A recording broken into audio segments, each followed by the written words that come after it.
My name is Lucindah Fry-Nartey, and I'm from Ghana.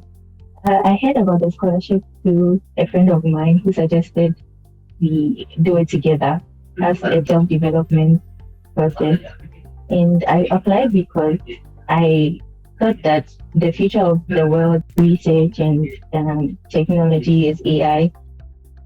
For the mentorship at Udacity, it was really great. I felt supported throughout the course because of that mentorship. The projects were not too easy and they were not too difficult.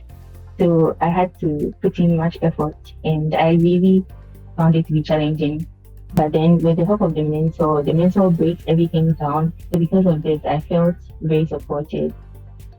Taking the nano degree has also helped me to build my confidence in facing other challenges because before I started the nano degree, I was afraid of how it will go. I knew machine learning and AI wasn't so easy. That's what I thought.